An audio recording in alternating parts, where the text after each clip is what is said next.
Hello, you're listening to Shorthand, a guide to making a short film, a BFI Network and Film Hub Southeast podcast. Whether you're actively making a short film or passively thinking about it, this is a podcast designed to help you on the journey from coming up with a compelling short film idea to editing it into a finished product. Applications for the BFI Network Short Film Fund open next week on the 14th of March, so if you're considering applying, definitely check out our previous episodes on writing, directing, producing, budgeting and casting for guidance on that process. In this episode, we're going to be talking about crewing up. You'll hear from a producer, development and production executive, and an animator about how you find the right people to work on your film with you. Please note that all these interviews are recorded over Zoom, and in this episode we encounter some technical glitches and occasional background noises. When crewing up for a short film, you have to see really how can you do things that are streamlined and safe. So obviously you have a director, you have a producer. I would always have a line producer, a director of photography, a first assistant camera, a second assistant camera. And I would always think that sound is as important. I would always have a boom op and a sound recordist. And some shorts I've heard don't have boom ops, but I think that's a mistake because image and sound are so important. That's Ameenah Ayub Allen, an award-winning independent film producer and Screen Daily star of Tomorrow, whose credits include the BAFTA-winning feature Rocks and Clio Barnard's latest BAFTA-nominated feature Ali and Ava. Ameenah has also produced a variety of short films. She won Best Short Film at the National Film Awards for the BFI Network-backed Above and was shortlisted for a BIFA and Oscar for the live-action short The Road Home. You're about to hear her discuss how to be creative when it comes to crewing up, getting references, and how you know you're working with good people, and some of the more abstract or less technical considerations that come into play when thinking about who you want on your crew. So could you just have one person in costume? Is makeup very heavy, or could you have a couple of days of just a makeup designer and somebody else? Do you need an AD team? And it really comes down to finances, because obviously you'd want to have everyone, and doing a short film as a producer is really challenging. So it's about being really clever and thinking, these are my resources, what can I afford, and how many people can I afford on the shooting crew in terms of paying the minimum wage, and what sits outside this. So really working out what are the bare bones of what you need. In terms of finding crew, the short that I recently wrapped shot in Bradford, Yorkshire. So going to Screen Yorkshire, going to the BFI local hub and network and see who's been working on short films in the area. So I would start with that. And we were also contacted by Mandy.com. So that could be an avenue. I quite like to see who locally are graduates from the film school. So in our case, it was the Northern Film School in Leeds. I would try and make opportunities for film students that are work experience. So they're working for expenses during the shoot, and that makes your budget also stretch further. And we also were quite clever. So when you've worked with people before in a professional capacity, we had the person that I normally work with as a transport captain who worked on Ali and Ava in the latest Carol Morley film that I did. And he came on and organised the minibus and was a transport captain, but he was also casting and facilitating the actual action vehicles. He was doing catering. He was really being a unit production manager. That's great, and he'll get a credit for that work. Getting references for crew is really important, and it is good to get a few, but if you're in a position where, and this happens on features as it happens on shorts, you lose someone, then you're trying to get someone in as soon as possible, and it's who's available. But I would always talk to 2 to 3 references, the key roles. And the way that crewing works is that often the head of department, so your director of photography or your costume designer or your production sound mixer, will bring the boom up that they want. So there's an element of that. And if they're happy and they feel that they're supported and their team works, then I'm very happy as a producer. I think if you're a good producer, you always put a lot of thought into the makeup of your team and how that will work. And for Rocks, director Sarah Gavron and I sat down 6 months before we had the resources more to think about the team. And you have to do it in a scaled down way with short films, because it's about who's available and what will work with your budget. But for instance, with And Their Music Mingles, it's a queer love story set in Bradford. And it was very important for me as a producer to hire HoDs and crew that were queer, that also were of British Asian diaspora, because that's also the makeup of the lead protagonists. And I very much wanted to work with Yorkshire talent. I'm really believe in it. And I'm not based in Yorkshire, but for me, it's just populating the film with as many as people from those three groups was very important. And we did succeed in that. Next up, Ameenah talks about rates, communication, workflow, and making the impossible possible. In terms of the budget and the rates, paying crew on short films, short films are not a commercial prospect. They aren't TV, they aren't films. Everyone will be doing more than what they're actually paid for. So with a BFI supported short film, it differs from a short film you're going to make with your contacts, because you might have a short film that you make with your contacts, like I did with The Road Home, shot in India, where actually we weren't paying the international crew, but what we were saying is, come on this adventure and we'll pay your air fare and put you up and feed you, but this is it. Whereas with a BFI funded short, where it's stipulated, or a broadcaster where you have to pay minimum wage to the shooting crew, that's what you have to do. And then I think it's like you can only take it as minimum wage, and that's going to go up in April. I like to give slightly more, and so it's a flat £100 a day. But if there's prep, if you can put some more in for like a prep and wrap allowance, then you do that. But it's all comes down to numbers, because actually you'd love to pay everyone for every moment they're working on the film, including yourself, the director and writer. But unfortunately, I haven't had a short where I've actually been paid, because we just want to make the best film. Communication, when you don't have money, is really key when making a short.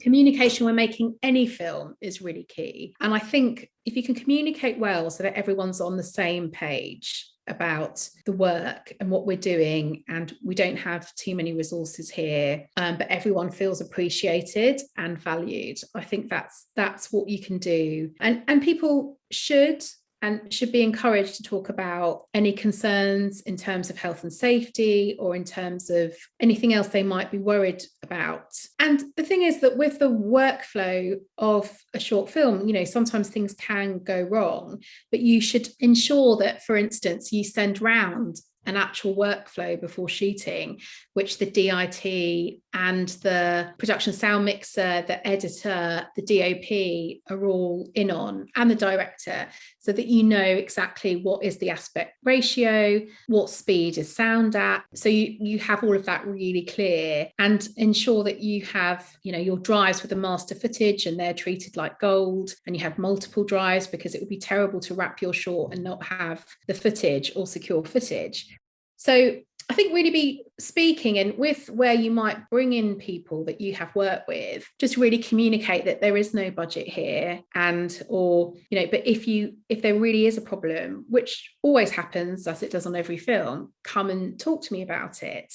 I've exec produced a short film recently, and they were behind schedule because of the storm, and it was really communicating and prioritizing what had to be filmed. So you have to be adaptable as a filmmaker, and you have to think of solutions all the time, and you have to make the impossible possible. Finally, Ameenah offers her advice for upcoming producers on setting the tone on your set, as well as keeping your crew safe and everyone's morale high. In terms of setting the tone when you're making a short, everyone knows that you won't be there for very long. That can make a nice atmosphere. But really, treating people as well as you can with the resources. So if that means bringing donuts, we kind of consulted with the crew about what they would have liked to have had for meals, because we're not having unit catering like we would on a feature. So we organised for when we were in Bradford, curry from a particular restaurant, and just sort of things to kind of keep the morale and mood. And we were actually we were working night shoots, which was really punishing, 5:30 p.m. to 4:30 in the morning. But the crew were absolutely lovely. There was a great atmosphere, but just being on the same page and having that kind of short film camaraderie, that's very valuable. But for me, even though our budget, I would say, couldn't afford it, it was very important for me to have security so that everyone bringing their equipment, and because we're filming at night, to make everyone feel secure, that was important. And also ensuring that everyone could speak to me, and that includes the cast as well, and really thinking about spaces where they are going to change and have their makeup done, and kind of small green room areas, and actually, to increase the comfort, we had a minibus for all 4 days, because that meant the crew was kept together. It was easier if something was missing. It could ferry people back and forth. And I took a judgment to have a unit base whilst we're filming in a car park, because we were filming through the night and the restaurants wouldn't open at the time we needed the meal break. So it's just kind of really thinking through everything, and thinking, just almost imagining yourself in the day and thinking, well, what do you need? And very established producers say it always ends up boiling down to toilets and minibuses. And I think that's true. In terms of advice for producers and crew, it is really a challenge on a short film, getting the crew in this day and age, because it is so busy out there. But if you can speak to other producers that filmed in the area, if you can have some execs working on the film that can help and support, if you can think out of the box when it comes to crew, it's a really good opportunity working on a short to see how well you can work with someone. When I produced a BFI supported short 7 years ago, I asked costume designer Sophie O'Neill to design it, who I had known as a costume supervisor from the BFI feature, The Selfish Giant.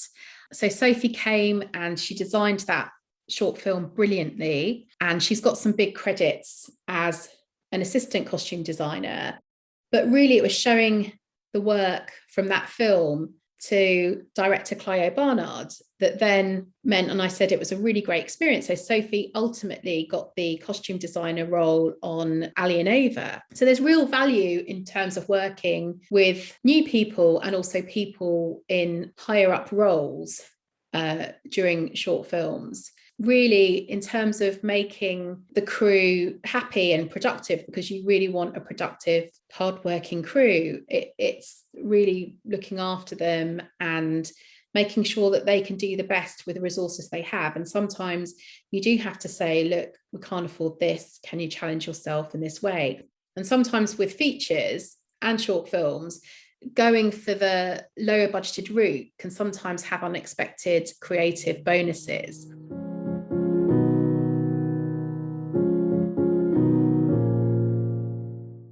When you're looking to hire crew for the short you're making, the most important thing that you do is watch shorts and watch as many as you can, either online, there's loads of channels on YouTube, like Omeletto, or Short of the Week is another great website to catch shorts on Vimeo.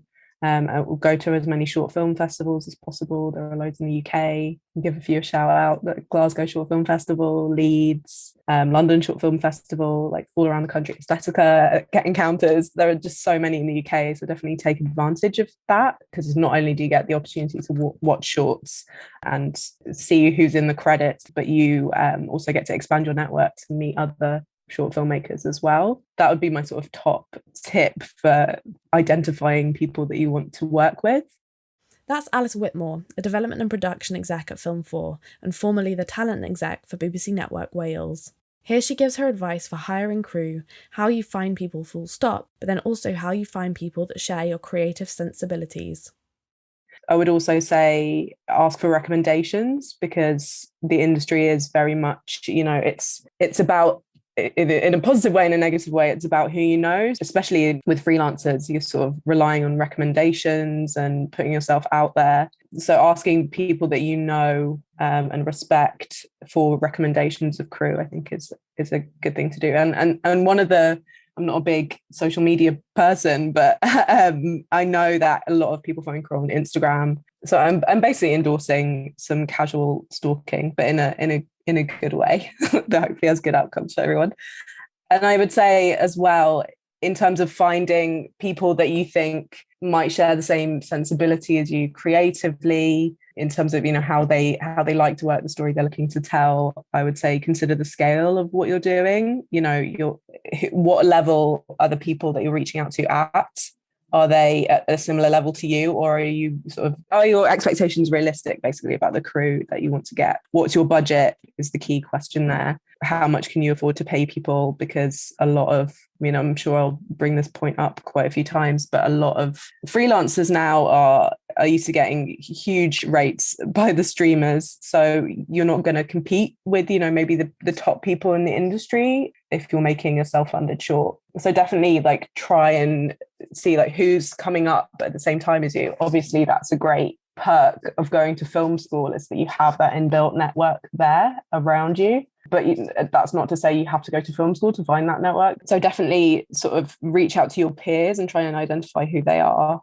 Finally, I'd say, just from a creative standpoint, in terms of the story you're looking to tell, if you're going to get, so I was talking maybe then more about, if you've got a limited budget, and frankly, I'd say all shorts are made on quite a limited budget. But if you're lucky enough to get, a chunk of money from, say, a funder like BFI, Film4, for example, BBC Film, or a broadcaster, if you've got some money there, you've already come past the first hurdle by getting the commission. And in that commissioning process, you will no doubt be interrogated about why you want to tell this story. Why is the story important to you? And so authenticity is key. So if you're wanting to get money, or if you're wanting to get crew on board to help you share your creative vision, I think you're going to want to make sure that they are the right people to help you tell that story, because that will be interrogated at some point along the way.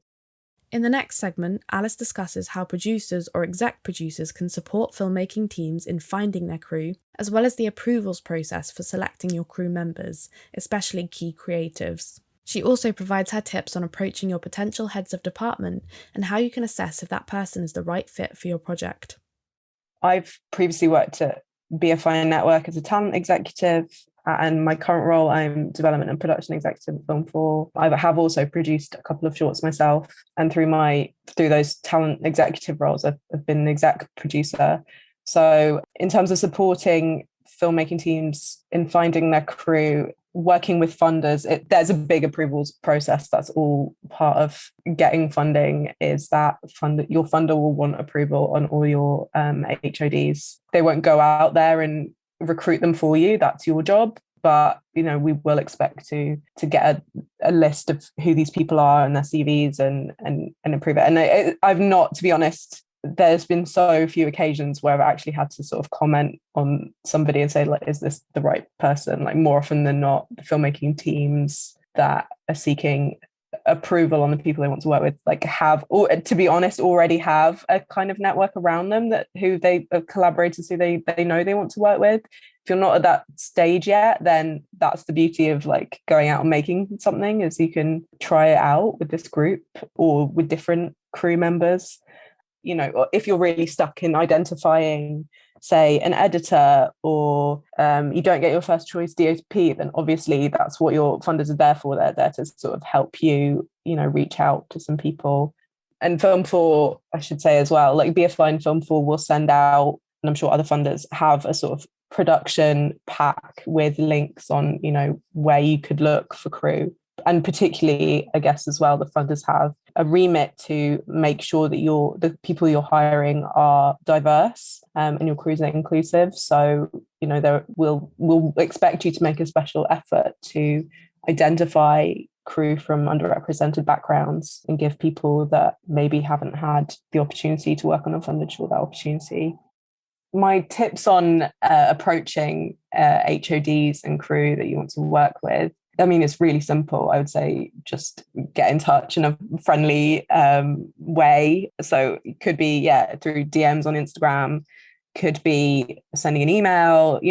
Obviously it's a freelance industry, so crew members usually have their own websites and with their emails on there. If you're, looking for somebody at short notice, you probably need to go old school and give them a call.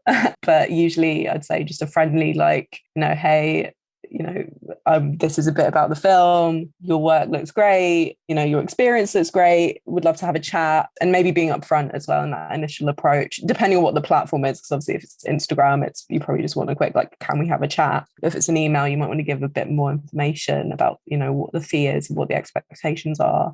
Is this a funded short? Is this something that you're basically asking somebody to do for no money or a favor? In which case, definitely be diplomatic and thoughtful about what you're asking of people. If it's a cold approach, if you're, asking them basically to work for you for free, you might want to sort of sweeten them up a little bit first and get to know them. So it's all common sense, really. And it's about, communicating and being friendly, because I think that does matter, and people will come on board projects if they can see the creative vision, even if there is no money, because that's why we're all here, really, is for the love of film, and to sound corny, but the love of the art and making art. So if people are sort of enticed by what you're trying to do, they might say yes, but you have to, show that you're going to give them a nice experience if they're not going to get rewarded financially from it. It's very common in the industry for people to say oh, do you know this person? Would you recommend working with them? So definitely don't be afraid to do that. Obviously do it in a, it's not meant to be in a sort of gossipy way. It's meant to be a, just a due diligence checking way.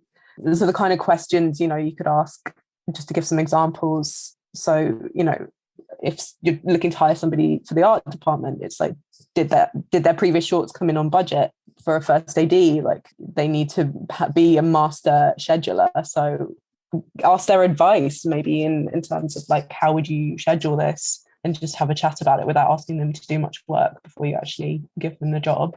And I think just it's really important, obviously I've kind of touched on this, but it's really important to set expectations up front in terms of what you're asking of them. What's the fee? What are the hours? What are the demands you're putting on this person? Because if that becomes a sort of nasty surprise later down the line, then that relationship is only going to sour. So definitely, again, it's all about communication. Finally, Alice provides insight on how producers can support crew members who might be trying out new roles or upskilling on your short film set, as well as what you can do when crew members fall through and you need to source replacements.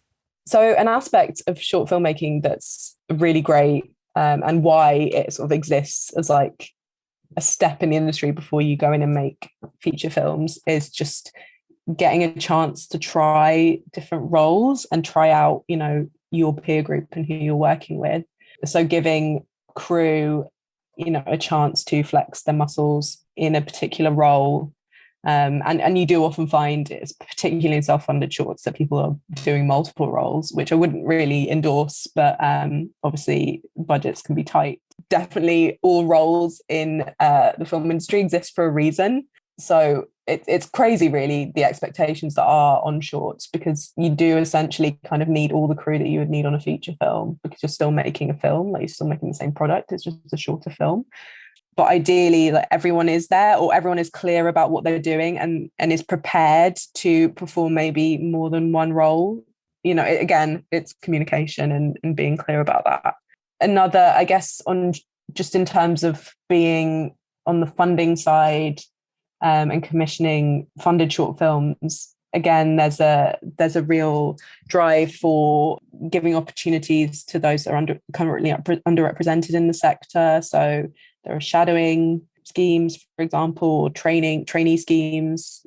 Screen Skills is kind of the go-to place for all of those. And I should also mention that Screen Skills has a really useful breakdown of all the roles in the film industry and the departments, which is really good. And it kind of gives you some tips on your way into that role But I think everyone needs to be on the same page as that.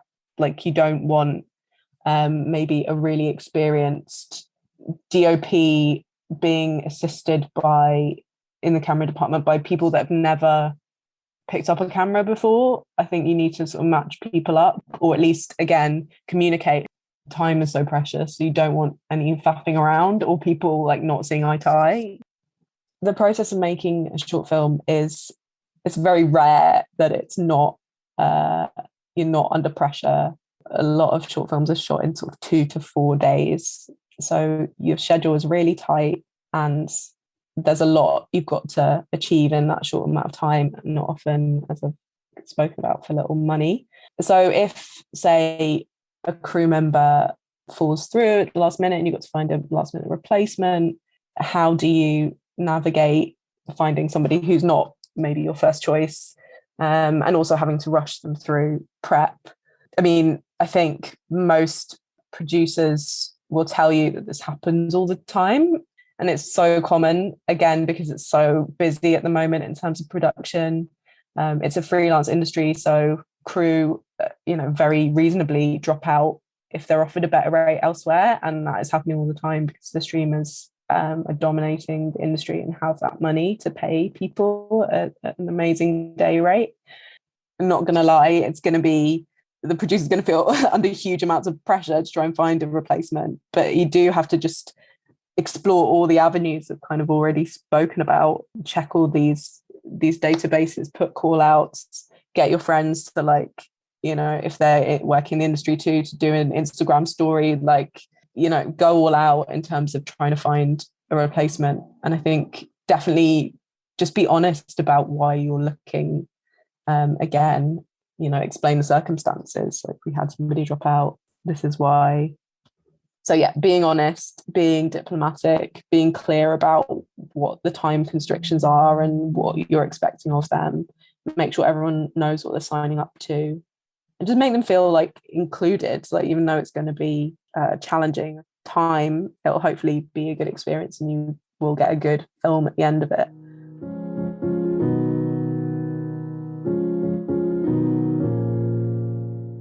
Collaboration for me is definitely really, really central to my practice. I often feel like I'm uninspired by my own design style at the start of a project, and have to kind of exploit others' skills to feel galvanized to begin, if that makes sense. So I don't think there's a key collaborator that I always go to. There's no kind of ant to my deck. It's more just project to project, I feel drawn to different creatives. That's Anna Ginsburg, an award-winning filmmaker whose short films traverse stop motion, live action, and her signature hand-drawn 2D animation. She's here to provide her perspective on crewing your animated short film, why the people you might reach out to will differ depending on the aesthetic of your film, at what stage she starts making approaches, and how you entice them to come and work or play with you. And I'm currently reaching out to a whole new range of people to just steal their skills, to be like a leech to their skills. So yeah, I think it's very, very much based on the project and the aesthetic that I'm trying to do, project to project. With regards to what stage I start reaching out and developing these collaborations when I get a job, that again really, really depends on the job. So sometimes in the pitching stage, so if it's a commercial project, I will, and I feel like it would really, really help to get an illustrator on board for the pitch, we'll get them on instantly. But if it's something more like a short film, I will do a lot of personal development up front. So I will make a pitch document, and then from there we'll send that out to try and hook people in as a collaboration. So for this short film I'm currently developing, I've already worked on it for 2 months, and then I'll send that out to whether it be actors, illustrators, storyboard artists, fellow animators that I think would be good for specific things, whether it be character animation or dance sequences or lip sync. It's kind of I don't think I'm the best at everything, and I'm not a particular like auteur. Like I'm not like a fussy. I'm not. I think it's amazing when people just want things to look like their style. I definitely don't like my style enough to feel like that. So yeah, it kind of is really, really dependent on the job, because also you don't really want to, if it's a personal thing, you're often not paying as much money for other people's work. So you really need to seduce them with the fact that it's going to be something exciting. So seducing someone who you really respect creatively to get involved in a personal project is an art form in and of itself. So like you really need to give someone the tools to believe in your vision.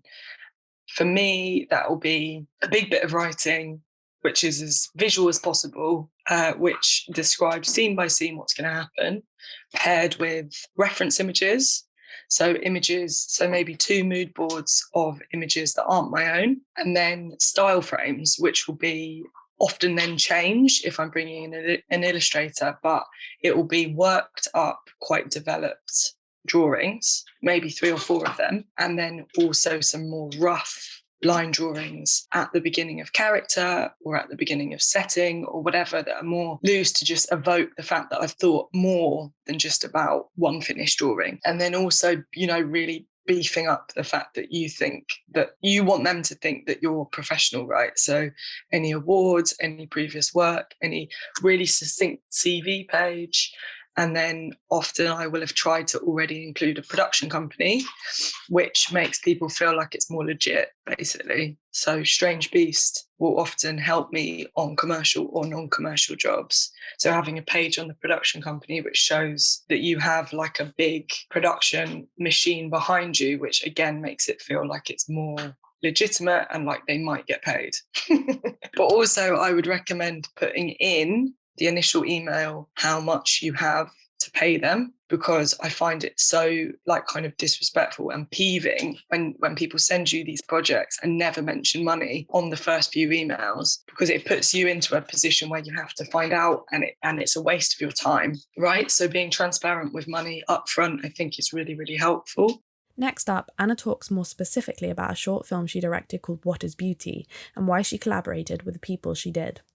For What is Beauty, which was a self-directed, like self-initiated short film, there are 8 people credited working on animation and colouring. For that film, the budget was so limited. We had £4,000 and it's hand-drawn animation. So it's 12 drawings to make a single second, which, normally would cost, animation, especially hand-drawn, is very, very expensive because it's so labour-intensive, right? So you're making maximum 4 seconds a day, and that's before colouring. And that film is 2 minutes 30, I think. So you can get the calculator out and work out how much you should really get for something like that. If you're paying people around £200 to £300 a day. On that job, we didn't have the budget for that because we were working on it for 2.5 months, I think. So unfortunately, there was a bit of exploitation going on that of, I don't want to ever use people totally unpaid, but there are a few people on that job who had very little animation and colouring experience, and we were paying a reduced day rate of like £100 a day. I put some of my own money into it as well. And yeah, it was with that 8 people, it really was people that I loved, that I saw as a wonderful teammate, but also people who weren't that experienced. So I feel like could learn from me with regards like movement and how animated colouring works. So like the thing of cleaning and colour is a whole job role. And some of these people had never done it. Like my friend Juliet had never, ever, ever, ever, ever done it, but she just wanted to learn. And then in the last segment, Anna talks about pipelines and hierarchies on animation sets and how it might differ when you're working on higher budget short films.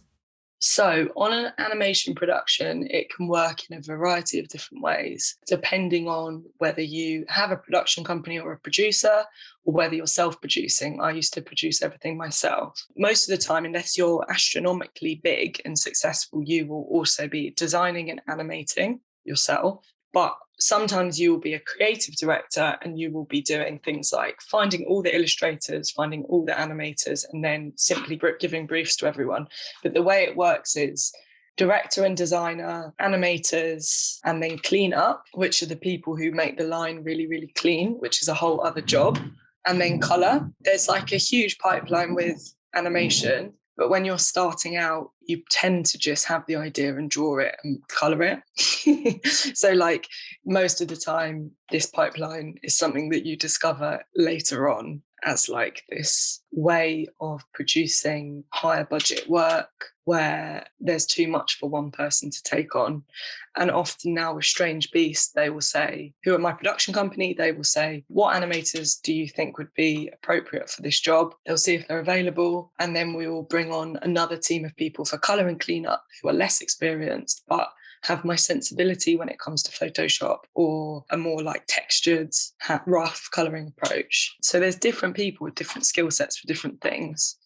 But yeah, it's wonderful to have a producer if the budget is of a certain size, because they kind of protect you. In recent years, I've been specialising in hand-drawn, digital hand-drawn, like 2D.